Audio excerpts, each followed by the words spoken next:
We all love the idea of being self-made. It sounds heroic, like success pulled out of thin air.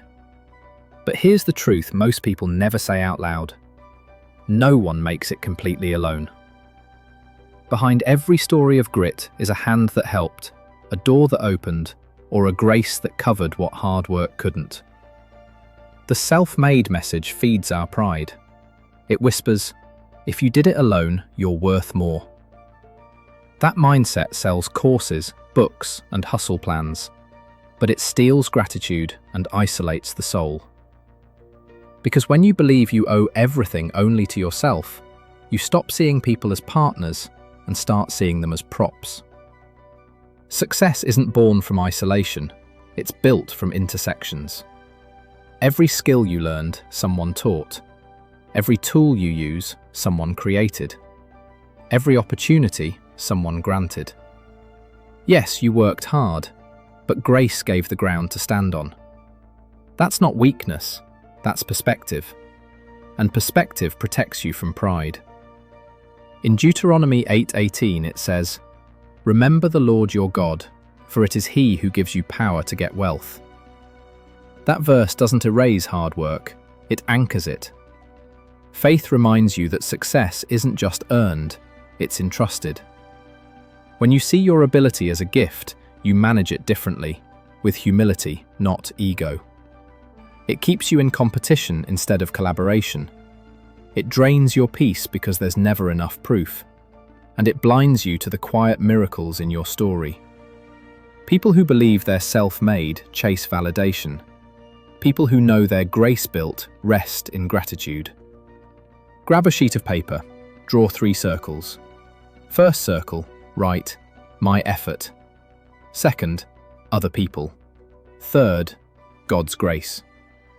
Now fill them in honestly. Who taught you something that changed your path?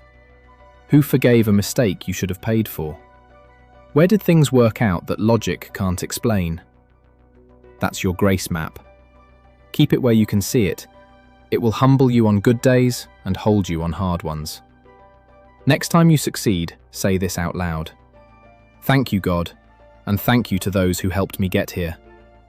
Then ask, who can I help rise next? That one question flips your story from self-made to purpose-made. Because true success doesn't end with applause, it begins when your growth becomes someone else's opportunity. The goal was never to prove you could do it alone.